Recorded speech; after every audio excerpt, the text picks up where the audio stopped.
You ready, Lachlan? You're all very welcome to this presentation of the water mills on the Florey River in Ravensdale, Dundalk. We'll be going down the river and seeing the various mills that were on the river for the last 200 years. First of all, just in case anybody doesn't know where we are here in Ireland. Ireland is divided into the north and the south of Ireland, the Northern Ireland and ourselves. And Ravensdale is very close to the border between the north of Ireland and the south of Ireland. It's also equally distant between Dublin and Belfast. Now, through Ravensdale runs the Flurry River. The Flurry River runs between Sliabh on the left-hand side and Sliabh on the right-hand side. And the streams from both these mountains come down into a valley and they form the Flurry River, which flows more or less due south from the Fleury Bridge to Ballymascanlon. Also, just to the south of Ballymascanlon, as you can see, is Dundalk, the county town of County Louth. Now, just up here, we have a flat area here. This is known as the Killian Plain, or in Irish, the Magherie, Maghereie. Up here you have Newry, and down here you have Dundalk. The Magherie is where all of the waters from the Sliabh and Sliabh come together, and they form a bog, a very wet and a very inhospitable place, at least back in the day, when it was very hard to cross. But as a result of the bog forming, it was also the source of a number of rivers. A number of rivers ran north and a number of rivers ran south. And the river that is of interest to us is the River Flurry, which flows south through the valley of Ravensdale here. Over here, we have once again the Flurry Valley coming down here. Over here we have the Sliabh Mailucha, which was an old ancient path that radiated from Tara to the coast of Antrim. Over here to the left we have Ballachmore na Faya, which was the ancient road to Armagh. And down here we have once again, we have Dundalk and the original town of Dundalk, which was known as Castletown because there was a large castle built there. Now, the River Flurry flows south from the bogs of Killian, and it flows through the townlands of Carricarnan and Dromad, but the most important town or the most important hamlet on the way is the Fleury Bridge. You can see signs of all the bogs here, and just through the bogs there is the boundary between County Louth and County Armagh. There you have Killian here, and down here you have Carricarnan, although this is an old map, so there is a different pronunciation of Carricarnan. This map was drawn here in the 18th century, and that was before the Ordnance Survey came along and standardized the names of the townlands. And over here we have the Flurry Bridge, and this is where our journey along the Flurry begins. On the Flurry, we're going to see 6 sets of mills. You will notice here there is a large gap between the first mill and the other mills, and this area here, through in the gap between Sliabh and Sliabh is the valley of Ravensdale, but there are no mills along here, and the reason for that is this is the Ravensdale domain or Ravensdale Park. So the landlords didn't want mills in their domain, so they pushed the mills to the north and the south. Now the landlords here were the Moors of Drogheda, And the Moors had a large castle here in Ballymascanlon. This is a diagram of the castle. It's not a very good diagram, really. And I have put in here the Bellews Castle, which would be a similar type of castle as the castle that was built over here in Ballymascanlon. Unfortunately, the castle in Ballymascanlon was burned because as the retreating Irish forces from Dundalk, they burned Ballymascanlon Castle in 1641 because they didn't want it to fall into the hands of the English. Now, the Moors were very important landlords.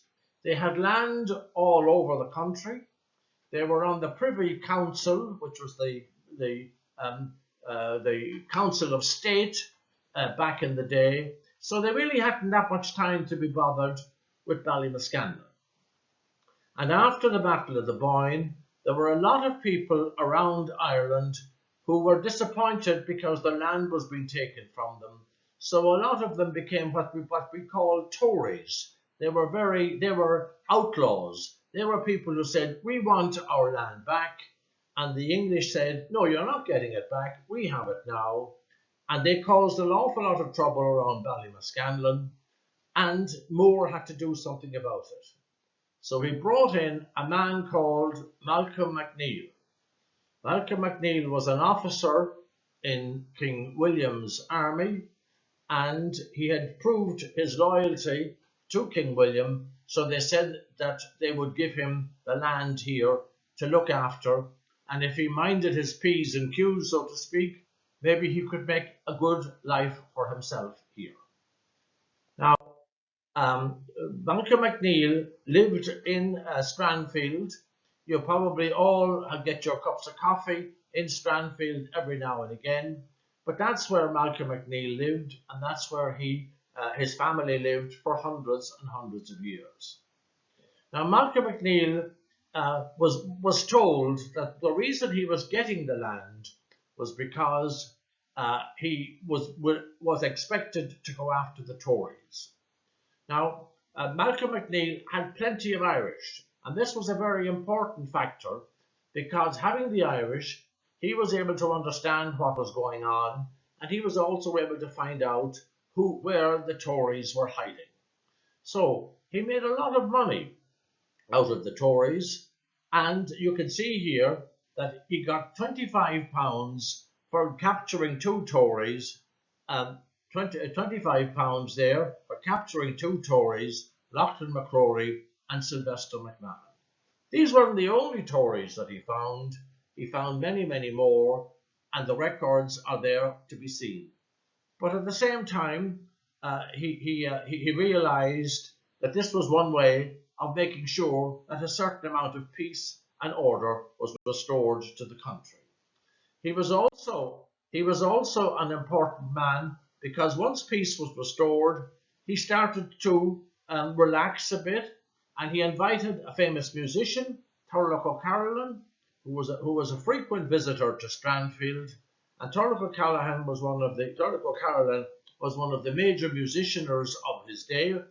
He says here, Ireland's first finest national composer, and he's also one of the last proponents of the Irish harp, which nearly died in the intervening generations. And it was only when O'Carolan's tradition was revived in the early part of the 19th century that we came to realize what a wonderful man O'Carolan was. And O'Carolan composed a song for Betty MacNeill, who was Malcolm MacNeill's daughter. Right there now again. Okay, where you go? The landlords of the Flurry Valley in 1760, there were three of them: the Fortescues, the Tippings, and the MacNeills. The Fortescues replaced the Moors around 1735 as head landlords. The Tippings, when the Fortescues moved in, the Tippings bought Bellorgan townland down here, which is the largest townland in the Flurry Valley, but it's the only townland in the Flurry Valley that the Tippings had. even though they had land in many other counties, including County Armagh. But easily, the McNeils had the most townlands. And surprisingly enough, they had the best townlands, the townlands with the best land on them. And the reason for this is the townlands got there first. And when they got there, they picked out whatever townlands they wanted. And these townlands over here are by far the richest land. Whereas the Fortescues are confined to the poorest land, which is strange enough, of Ravensdale Park and Verna and Doolargy. And the parish of Ballymascannon is divided into 3 divisions: Jenkinstown, Ravensdale and Ballymascannon. Now, Malcolm McNeil, as I say, got the lease in 1694, but he died in 1730, and his son Malcolm took over. He had 2 sons, Malcolm and Daniel.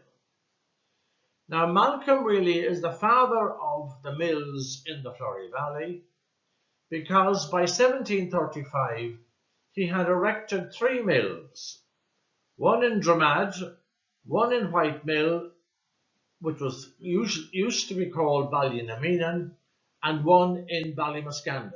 This is in Dramad, Mullyard, Ballynameenan and Ballymascannon. I have the townland of Mullyard up here because the Mullyard was the name of the district before Ravensdale was superimposed on it. When Malcolm gave the corn mills, or built up the corn mills, he told his tenants that they would, and the tenants in the townlands, as you can see them here, the townlands that he was in control of, that they were obliged to bring their corn and to thicken their wool at the mill of Dramad. And in 1735, this mill was being worked by Nicholas Drumgoole. And if you didn't bring your corn and your wool to the mill as instructed by McNeil, there were severe penalties. You might have to bring 8 loads of turf to the dwelling house of Malcolm McNeil in Ballymascannon, or you might have to bring 2 pullets out of your house to keep the landlord happy. Now, I mentioned there about a tuck mill.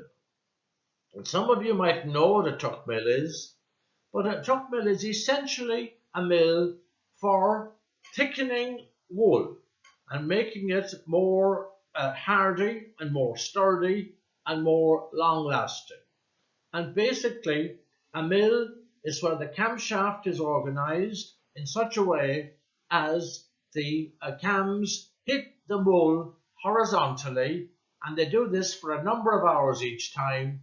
Then the wool is taken out and is stretched on frames known as tenters, and to which the wool is attached, and it is stretched as much as it can, and it's held together on the frames by tenter hooks. And this gives us the phrase, when you say somebody is on tenter hooks, you mean they're under a bit of pressure or they're being stretched a bit. So a tuck mill perhaps is a new word for some of us. Now, I mentioned about Thomas Fortescue, or the Fortescues. Thomas Fortescue bought Ballymascannon from the receiver of of Henry Moore. He was a young fellow. He married young. He was born with a silver spoon in his mouth, and before he was 25, he had run up a debt of £200,000, and this now is in 1735. So he must have had a great time. Now, Thomas Fortescue had 2 sons, William Charles, who's here in the photograph, and Thomas James, who is no photograph, presumably because all the photographs of Thomas James was in Ravensdale House, which was burned down during the last days of the War of Independence in 1921. Now, James Fortescue is really the hero of our story because he was he tried to keep everybody happy, and he was very unhappy with the situation of the Roman Catholics, because under the penal laws, the Catholics were deprived of their land, and they were deprived of any of their rights to holding land. And if they didn't have any rights to their land, the Catholics would be inclined to say, well, we're not going to improve the land. So he was not in favour of this. He was trying to improve the land and the life for everybody. And he didn't mind whether an Irishman, whether he prayed to his creator in English or in Latin, as long as he got a fair crack of the whip, he was quite prepared. James Fortescue was quite prepared to support Irish as getting an equal share of the profits of what was going on. And he was also quite prepared to let the Catholics carry arms, provided they show their loyalty.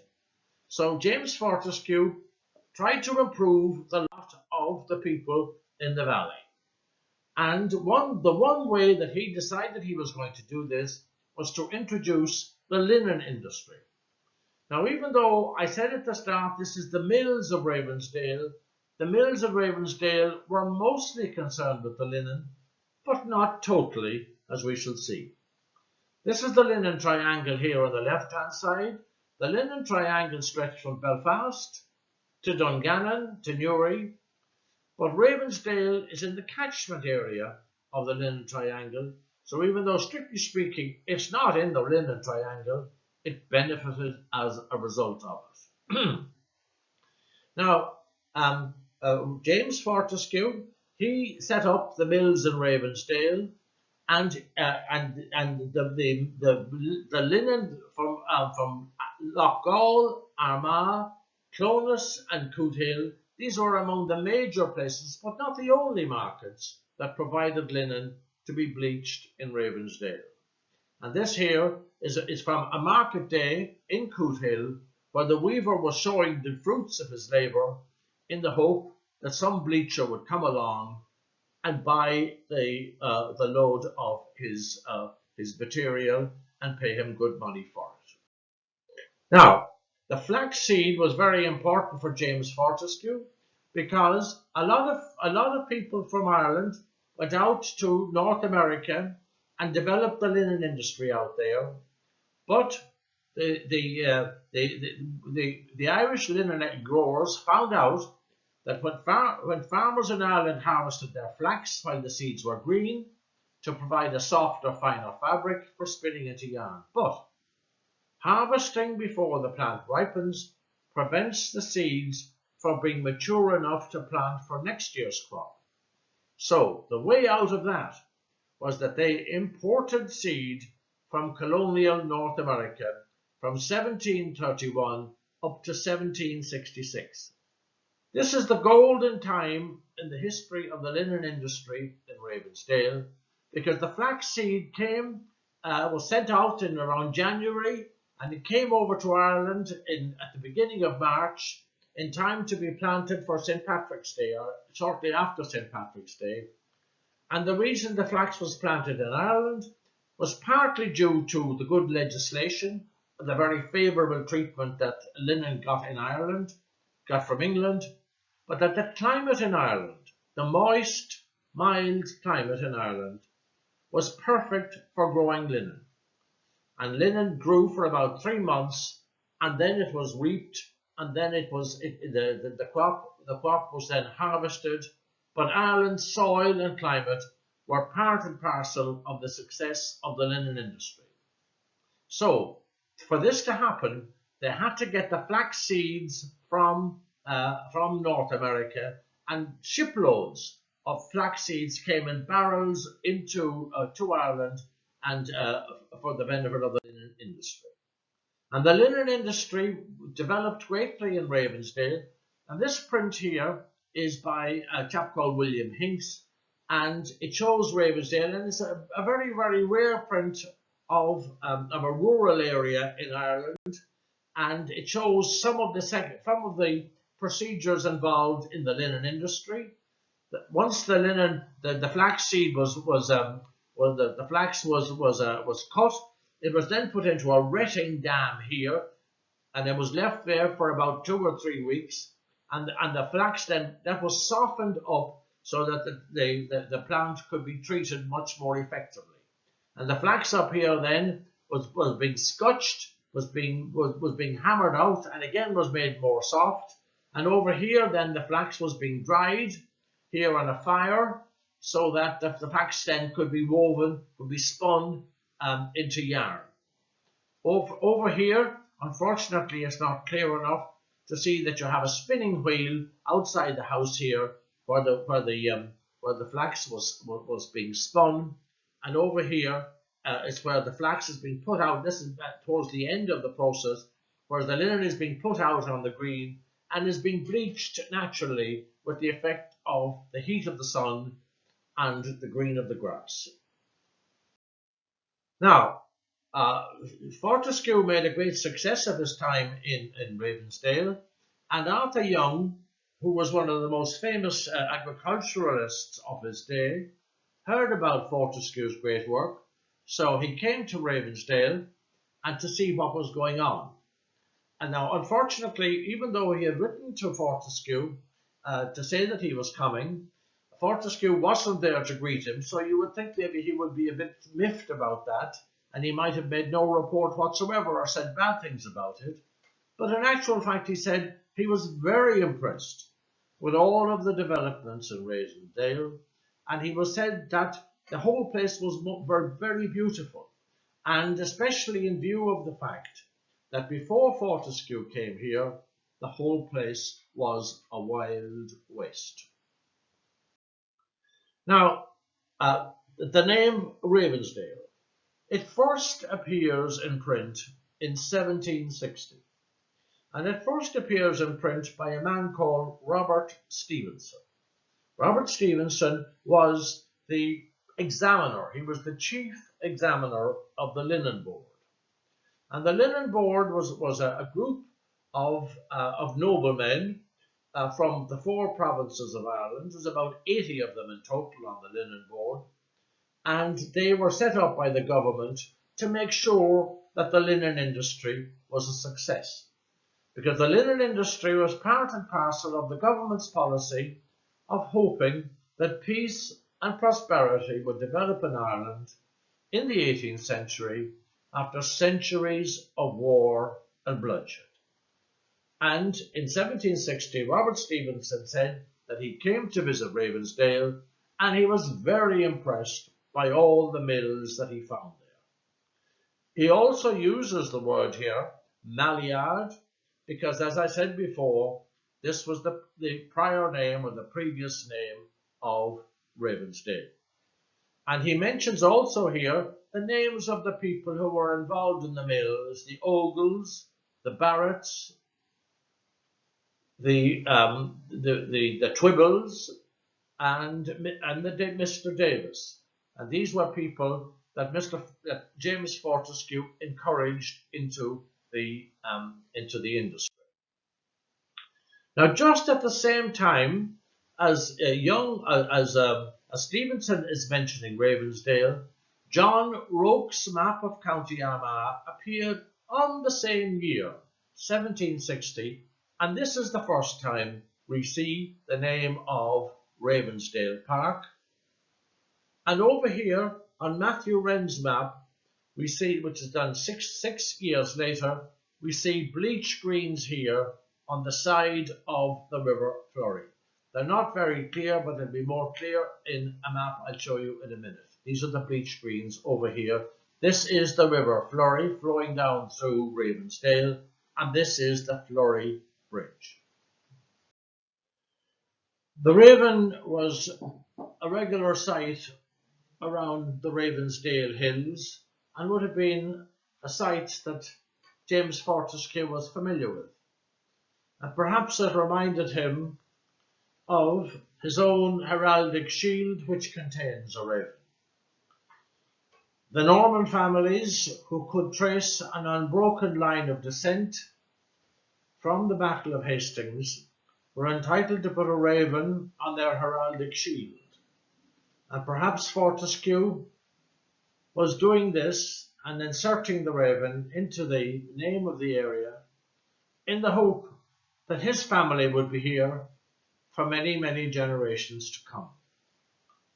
On the other hand, the Ravensdale is a harbinger of death and a bird of carrion. And in Sam Sheppard's famous sculpture of the dying Cuchulainn, the Ravensdale, the raven alights on the shoulder of the dying hero to announce his imminent departure and death. And perhaps the Ravensdale was inserted by Fortescue to remind people that the Fortescues had arrived and that the Gaelic tradition, as symbolised by Cuchulainn, had come to an end. Now we move on to the next, to the first group of mills on the Florey Valley. We saw Nicholas Drumgoole already, and he had the corn mill that Malcolm MacNeill set up in 1735. He was followed by the Twibbles, who introduced the linen and made huge improvements in the mill and in the development of the mill. And the Twibbles were very successful, and they stayed in the valley for about 30-35 years until they were replaced by a man called Walsh, who ran a paper mill. There was also another mill in this group, and this was first of all run by Thomas Horner. He was a local man who ran it as an agricultural concern, but he was replaced by the Ogles, who stayed there for about 20-25 years, and they were in turn replaced by a man, William Bradford. Now this is the first mill here. This is the bleach screen. You can see the bleach screen. We saw this map earlier on, but it wasn't as clear as it is here, I hope. And this is where the bleach screens were on the Flurry Valley. And of course this is Fleury Bridge and Jonesborough here. And over here you have Mollyard.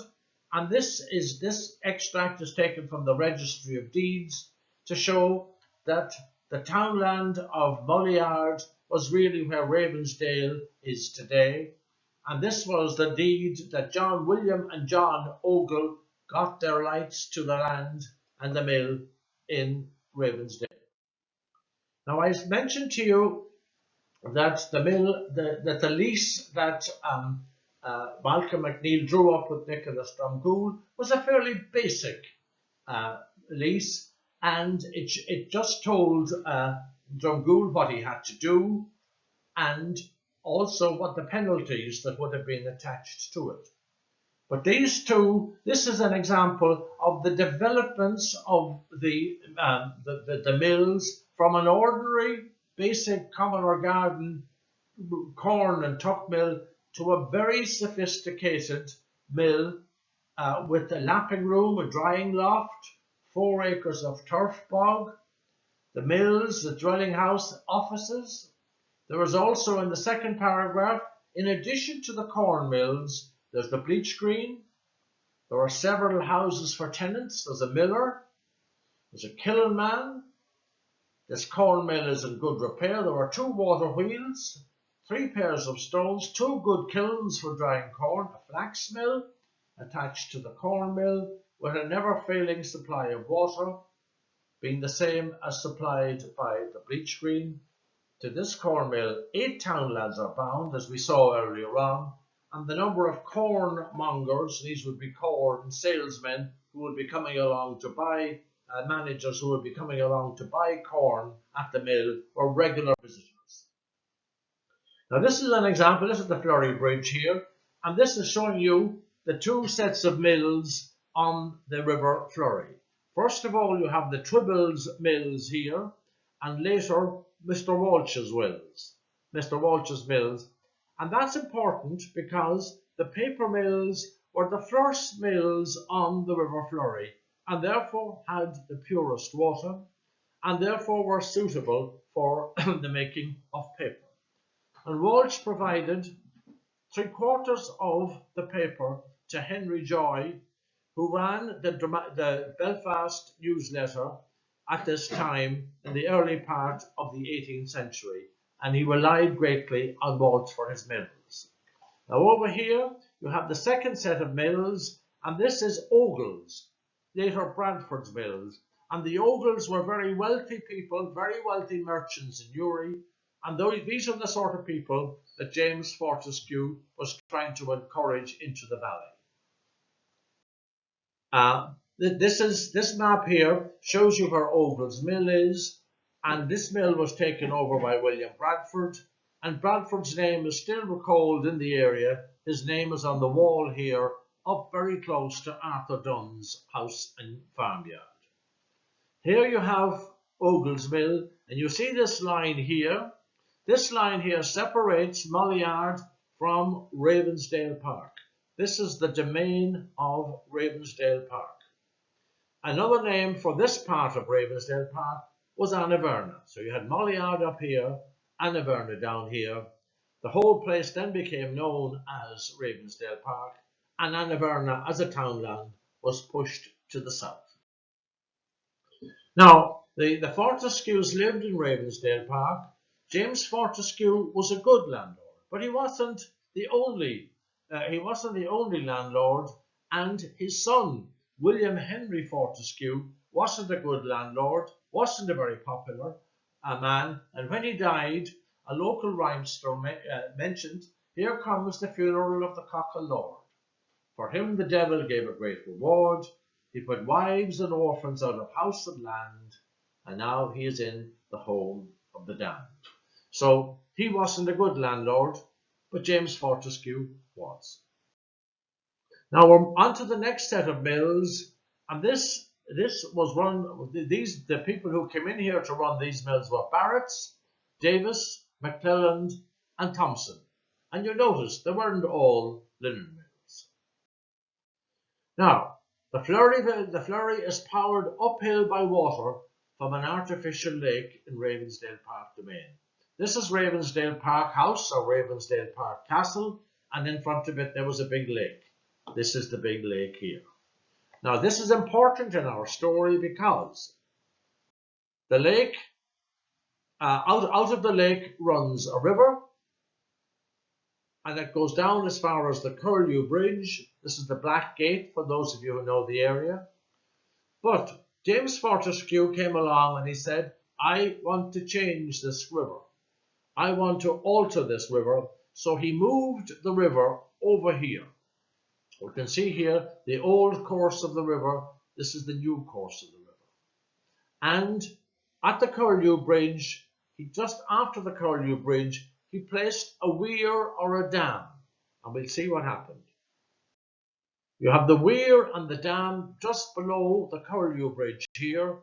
The water goes in under the Curlew Bridge, and the weir here channels the water into the race here. Now this race is going uphill.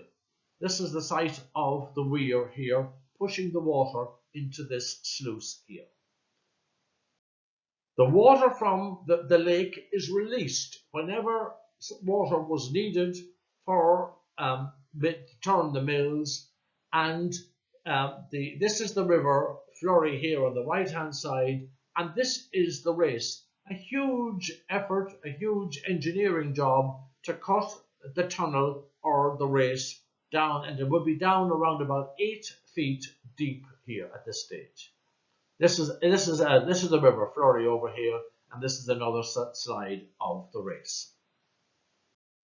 Now the race leaves the Curlew Bridge here. The race piles uphill here. Can you see? Follow the red pointer here.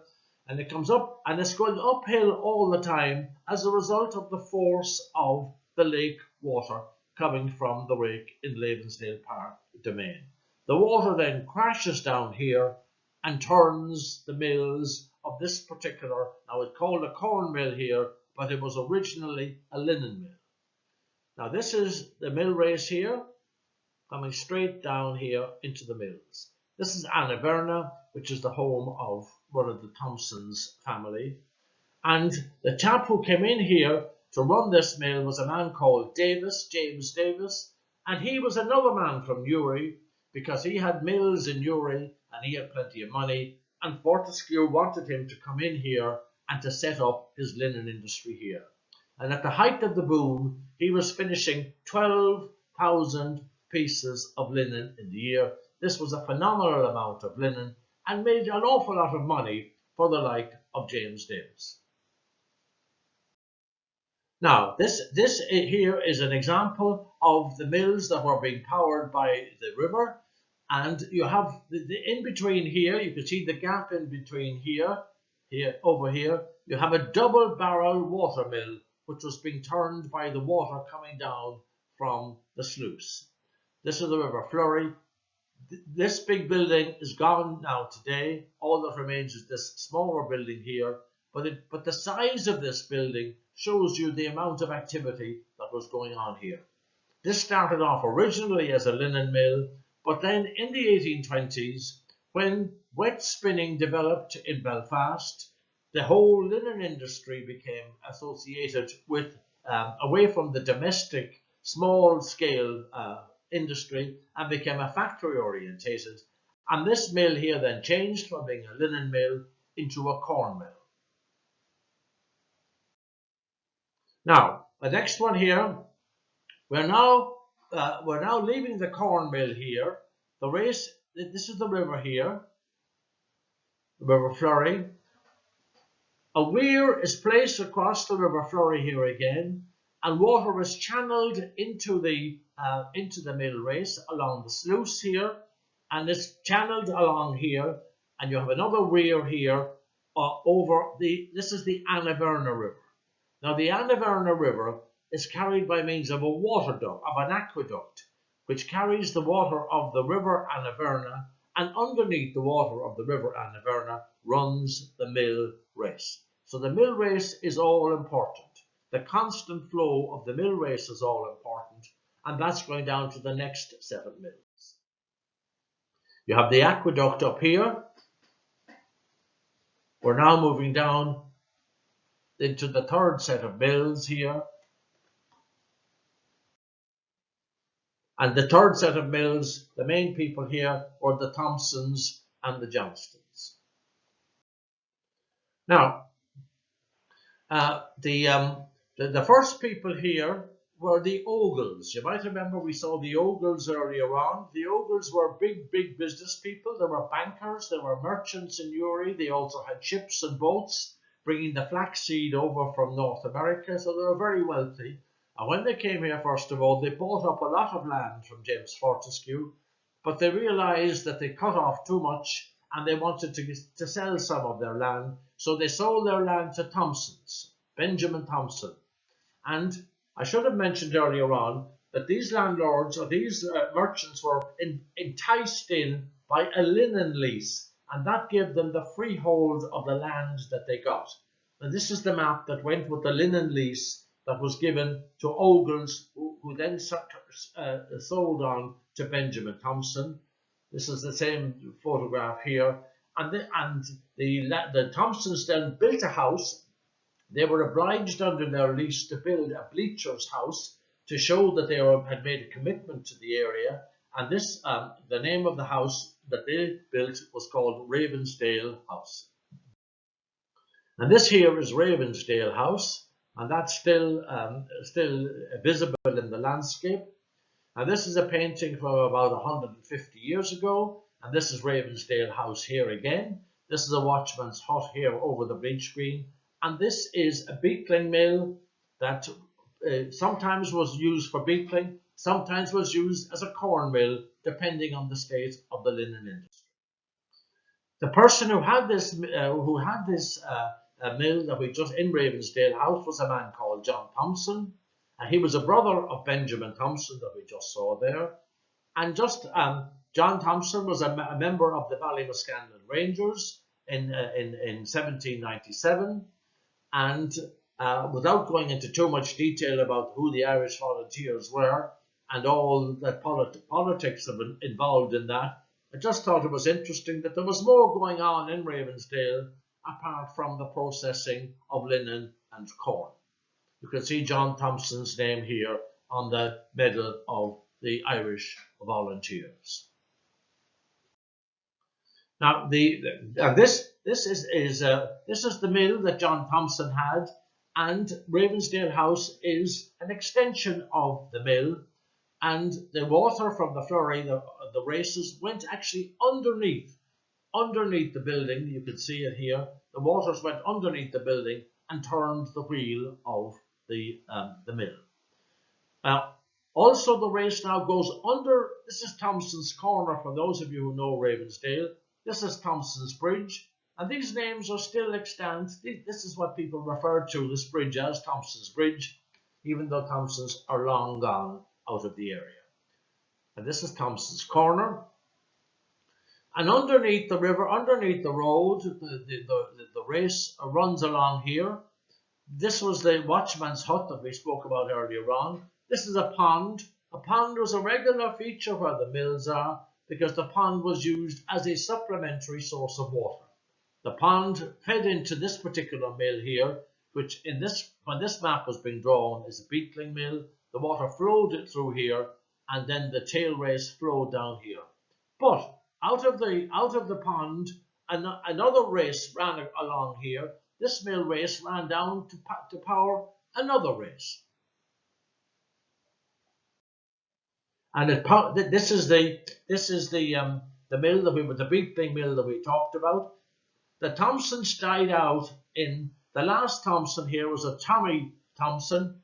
He died here in 1926. His land and his mills and everything were sold, and they were bought by a man called Paul Johnston.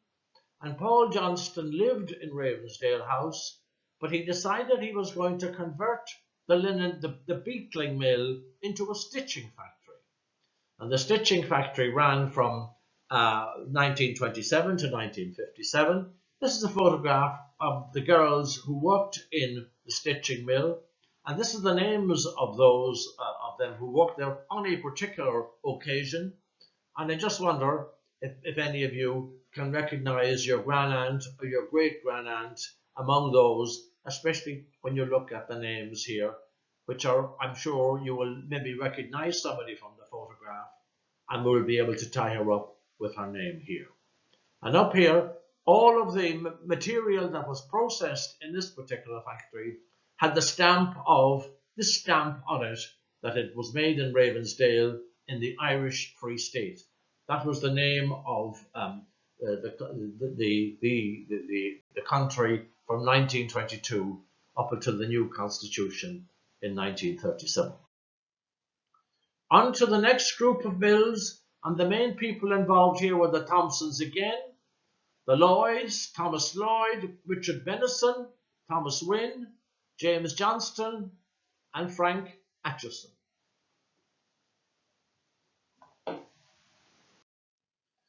And you will remember I told you that the race ran under the road down to Thompson's Corner up here. The race ran into the stitching factory. Then there was a supplementary race that ran down to a Beetling Mill. This is the Beetling Mill here. The Beetling Mill was built by Richard Benison in around about the 1820s. And this is the building that is still extant today.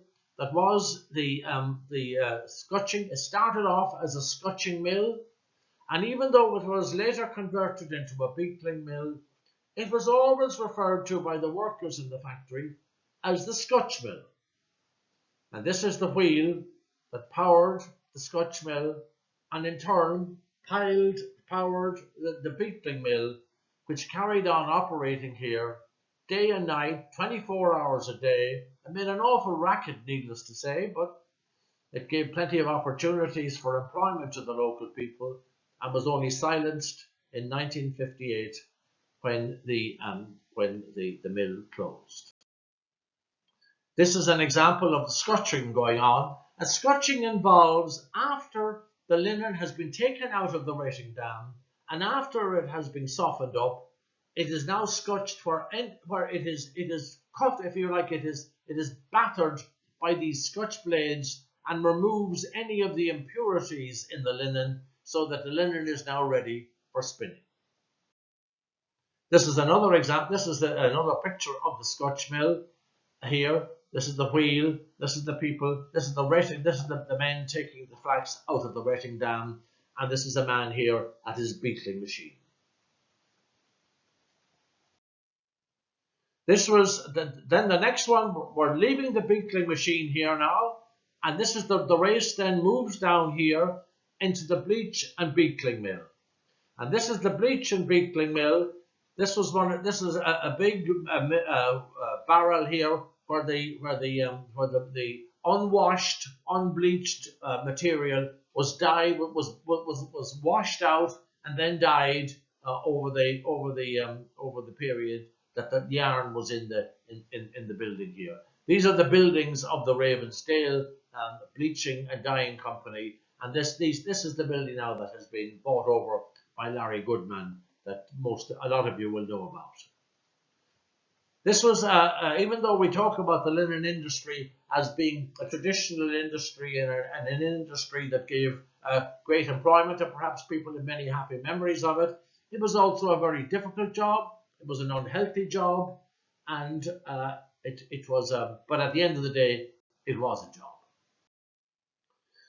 This is again part of this is the drying. This is the part of the drying area after the linen has been bleached out and is going to be ready for beetling.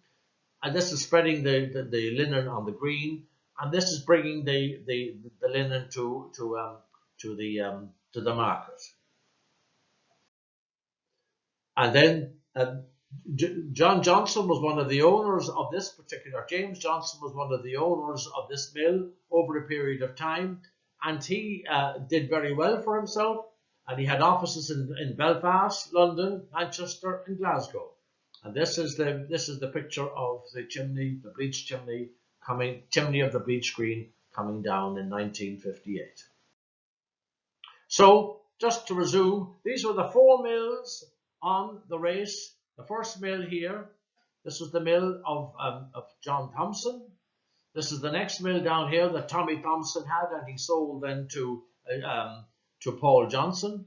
This is the Beetling Mill that we talked about, that Richard Benison put together, and this then was Johnson's bleach mill down here. So the whole thing is connected by the mill race that started off with the Fleury Bridge.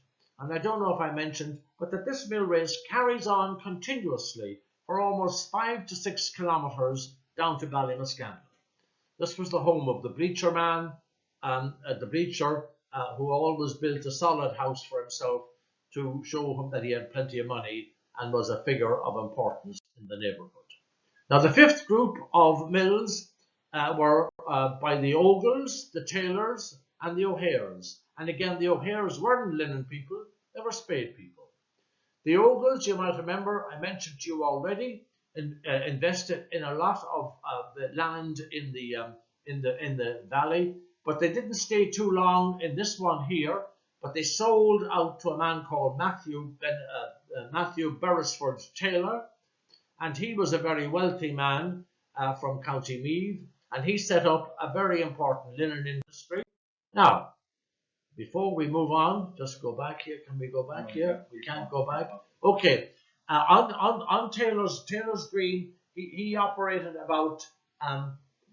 He was making 12,000 pieces of linen every year, and he wanted to make sure that his linen wasn't going to be stolen when it was out on the greens being whitened. So he built linen watch houses on his green, and this is one of the watch houses that he built. And this is Verna here in the background. If you were caught stealing linen from the green, you were liable to be transported if you were lucky, and if you weren't lucky, you were transported to another world. This is another watch house that was tucked away in the fence on Beresford Taylor's land, and a lot of this particular watch house has been knocked down. This is the stump of it here. Maybe some of the people who were transported came back 20 or 30 years later and decided they were going to make sure that there was nobody else going to use that watch house. This was an example of the watch house as it would have looked in the time of Beresford Taylor. Now, Beresford Taylor, this is the mill race. This is the River Flurry. This is the mill race coming down here. This is the bleach mill that Taylor worked, and this was a pond. This is the pond up here, and the pond was fed underground down to the mill, and it turned the mill wheel here. This is the bleach green of Beresford Taylor's. The wheel. This was the wheel, the place for the wheel here that turned the machinery in his bleach green. This is now when Matthew Beresford Taylor went bankrupt in around about 1805, 1806, he got too much money out of the linen and therefore invested his money in farms and in land, and he wasn't able to pay his debts when the linen industry failed. So he had to sell out, and he became bankrupt, and the O'Hares moved in. And the O'Hares are from county around about between here and between Dundalk and Ardee, and they came here and they set up a spade mill. And this is an aerial picture of the spade mill, and these are the wheels. These are the wheels of the mill in the spade mill, and the wheels are being fed by this pond here, and the water from the pond is carried along sluices here and turn the wheels, which lift the hammers, which helped to shape out all the different materials from the iron. And you also have the coal and iron store here on the right hand side. This is an aerial view of the spade factory. This is the dam. These are the sluices bringing the water to turn the wheels. This here shows you, this is the stonework here of where the wheels were, and this was the space where one of the wheels were. The space where the other wheel is over here. You can see the very fine cut stone wheel here, very fine cut stone arch here, and when the wheels turned, they lifted up this hammer, which the wheels turned around, lifted up the hammer, and then shaped whatever shape they wanted to put on the metal here. This is an example of some of the materials that would have been involved in the foundry. And this is the molten material that would be put under the hammer so that it would be shaped into whatever material was needed. Now the workers in the spade mill lived in the Foundry Row. And this is a row of houses that used to be there just almost directly across the road from the Catholic Church in Ravensdale. And the spade mill was a very important mill.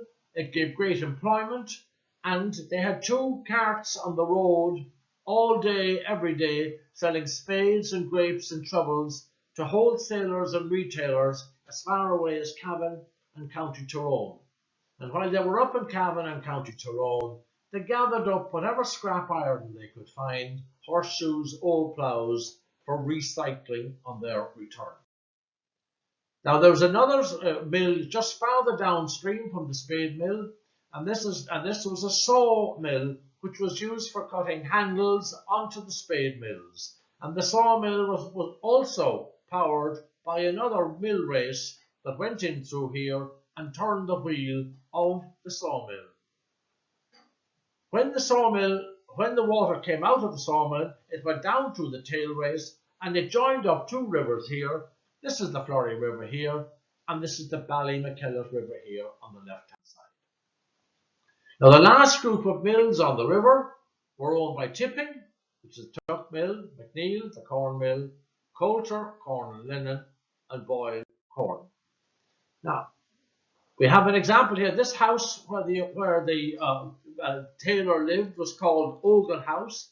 It was called Ogle House because it was built by the Ogles. You will remember that they had one of the mills here. Here you have the bleach mill. Here you have the bleach. This is from an old map. This is the Ballymackellar River. And here is another race taken off the race that's coming down off here that had fed the mills. The race is coming down here, and this race continues This is the race continues all the way down as far as Bellorgan Tuck Mill, and you can see here that how high the race is, overlooking the river here. This is a feat of engineering that they were prepared to generate, and obviously this involved pushing the water uphill. You had the water uphill going all the way down to power the Tuck Mill in Bellorgan. And this is Bellorgan Park, which was the house that was founded by the Tippings when they came here. And first of all, they built a small house, then they built an extension, then they built another extension, and finally built the Tipping mansion that is there to this day. Now, I mentioned earlier on that Malcolm McNeill II had two sons. Malcolm had two sons. He had Malcolm and Daniel. Daniel was a sugar refiner. He made a lot of money on the sugar cane coming in from Jamaica on the flax ships. But his son was very interested in the linen industry as well, and he had great plans for a linen complex here in Proleek. But unfortunately, he was involved in a lawsuit. He had borrowed money from a relation of his in County Antrim. The relation went belly up, and McNeill's fortunes declined. And even though McNeill had gone to great efforts to develop waterways for his mills, no mills were ever built. But one of the side effects, one of the beneficial effects of this was that the race from the Flurry River went over here to the Plaster River on the left-hand side here, and that provided a race going down to the Ballymascanlon House. And this is the Ballymascanlon House. And when you go to the Ballymascanlon House, before you go in, if you turn to the right-hand side, and you will see this race here, and this race goes underneath the main road, from Dundalk to Carlingford, underneath the main road here, and into a pond here, and that turns the McNeill corn mill. As I said, that was a corn mill for the McNeills. During the linen boom in the 1860s, during the American Civil War, there was a great shortage of cotton and a great shortage of linen, and as a result, this corn was then converted into a flax mill. But after the linen boom was over in the 1870s, it reverted to its role as a corn mill and carried on as a corn mill up until around about 1900. This is Tipping's Tuck Mill on the opposite side of the road, and this is the Bellorgan domain. I told you, and this is Ballymascanlon corn and linen mill that is still there today. I mentioned to you that the mills started off in the 1730s and 1740s, and they closed down in the linen mills closed down in 1958. The linen was a very successful industry and provided high-class fabric, high-class clothes, high-class material for very many people.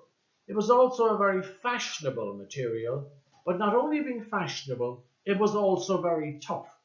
It was a very durable, and it was used in a lot of industrial uses. It was also used, believe it or not, it was used to sail ships. The ships of the British Navy were powered by Irish linen. During the First World War, the aeroplanes, and the aeroplanes were only beginning in the First World War, aeroplanes were made of linen.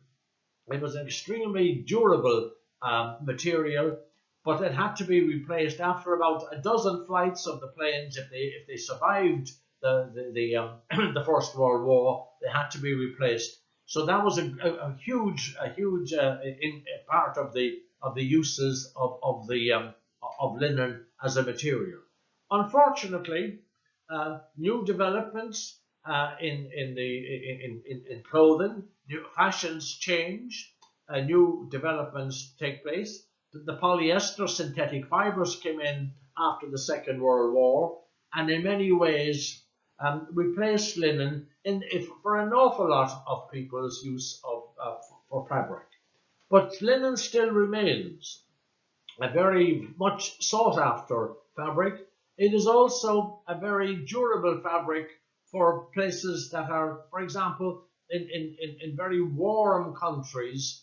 Linen is a very comfortable material to be wearing, and it helps the skin to breathe, and it is a very healthy material, and it is still very much a sought after material. And you probably heard of Paul Costello, who was one of Ireland's leading um, fashion designers. He does most of his work through Irish linen. So Irish linen still has a long history going for it. You might be surprised to know that the seats on the Lewis traffic management company in Dublin, all of the seats on the Lewis are made from Irish linen. It's an extremely tough, durable product. So now we come to the end of our story. I think it was a story that's worthwhile telling, and I think it's a marvellous work of engineering that people went to so much trouble to develop an industry here, especially when you remember there was no industry there before, and wealth was generated that was never seen in this area before, and perhaps never will be seen again. So I hope you have enjoyed our ramble, and maybe you might get a chance yourself to ramble around some of the laneways and some of the byways and inspect some of the buildings that you have seen today. Thank you very much indeed.